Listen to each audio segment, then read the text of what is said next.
In person, mga karakter ni na Kim at Paolo opposite, pero bakit naging swak at magkasundo?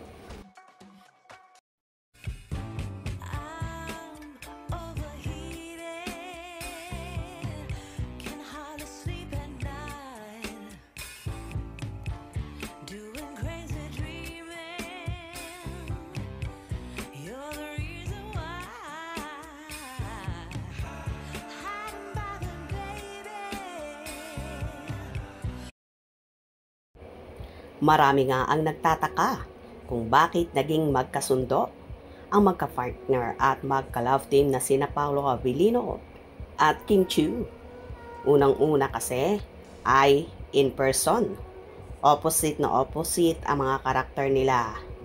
Si Kimi na madaldal, punong-puno ng energy, transparent, funny, totoong tao at walang kaarte-arte sa katawan.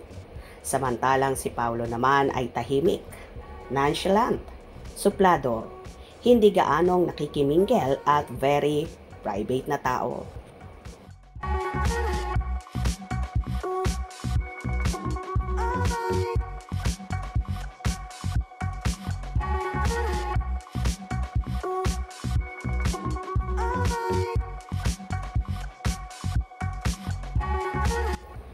Pero bakit kaya sila magkasundo sa maraming bagay?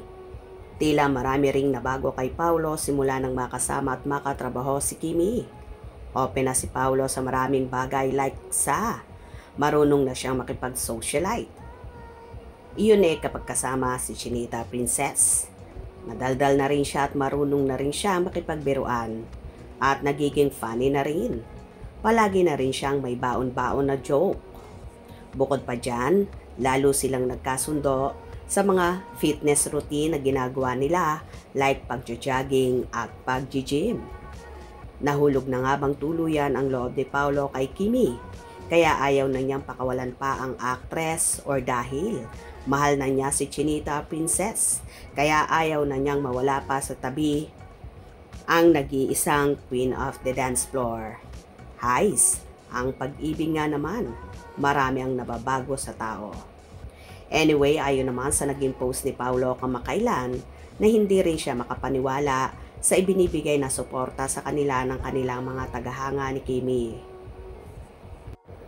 It's funny, but it's our third project together. I don't know, maybe may nakikita talaga yung mga tao that gives them happiness or gives them kilig. Ako naman, I am very appreciative of everyone who supports us because I believe that time and effort, it's a give and take. I mean, you should always be grateful for the time and effort given to you. So I am very grateful to everyone who has been helping us, trend, or promoting our shows for us.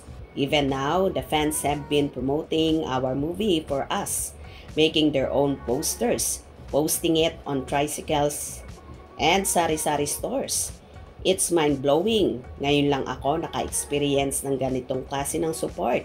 Paolo said, fascinated about the love they have been receiving.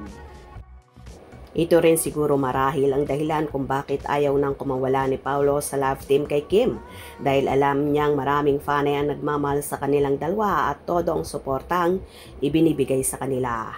By the way, ayon pa nga sa mga kumakalat na balita, ready na daw umamin si Paolo sa relasyon sa kanyang prinsesa at go signal na lang daw ang hinihintay sa actress.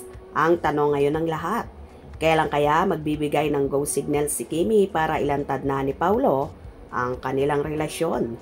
Yan ang dapat nating pakatutukan at alamin. Hope you enjoyed. Please subscribe for more info.